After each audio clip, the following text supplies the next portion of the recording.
Now, Nicholas RUSHWORTH is here with a look at the world press. Hello, Nicholas. And you're going to start us off with in Spain, of course, and the train crash. Hi to you, Claire, and hi to everybody. I'm going to start out with El Pais, which, like lots of the Spanish press, is covering the train accident en bloc. There you can see its front page with the emotion and the facts. Now, El Pais is focusing on the driver. There you can see him. He is 52-year-old Francisco José Garzón Amo. Now, he is expected to testify before a judge this Friday. That is the caption under that photo in El Pais. The paper saying that he is a veteran. Another headline for them, that he broke too late. So questions, obviously, for him.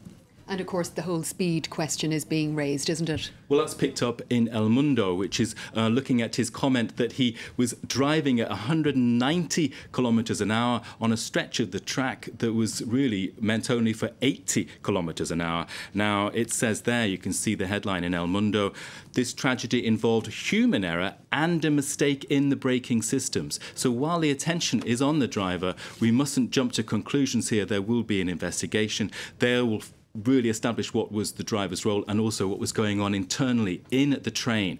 Were speed regulation systems at fault? And another story dominating the world press is the killing of opposition leader in Tunisia. It's brought thousands onto the streets there.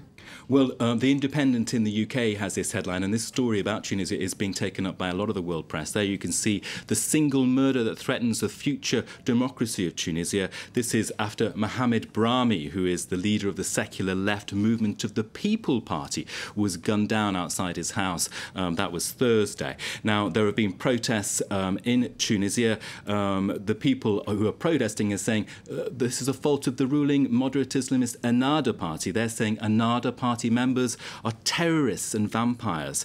Looking at the Tunisian papers, I saw this story. It's actually comments by the Tunisian president, Moncef Marzouki, saying that for him, what this points to is that there are parallels between this shooting now and ones in February of Chokri Belaid, and he says there is no coincidence. What we've got here is an event, the slaying on Thursday was on Republican National Day. It comes 5 months after the slaying of Chokri Belaid, and so it all adds up to some kind of conspiracy, if you like, some kind of forces which are out to destabilise Tunisia. There's interest in destroying the consensus in that country.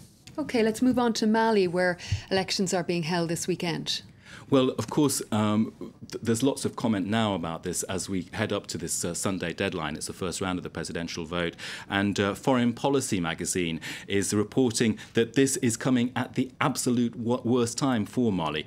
Paris is to blame for what is happening. There you can see the headline, washout, which you can interpret that as fiasco, can't you? And now its argument is that Malians will either choose not to vote or be unable to do so because of voter registration problems. Now, the fact the elections don't have the blessing of the international community will not be of consolation to Malians. That's the Foreign Policy's angle there. And just to finish up, China reaching for the skies or not? Well, this is about Sky City in Changsha, the hometown of Mao Zedong. The plans there are to build a massive skyscraper there. You see the tallest in the world at 838 metres, higher than the Burj Khalifa in Dubai. Now, that was all very fascinating until yesterday, Thursday. There was an announcement that the construction would just stop. And why is that? Because of red tape in not-so-red China. The officials have said the bureaucratic paperwork needed to get that skyscraper up and running were just not good enough. So that's brought that construction site to a halt. I'm sure they'll get around to building it at some stage. Nicholas RUSHWORTH, thank you very much for that review of the international press here on France 24.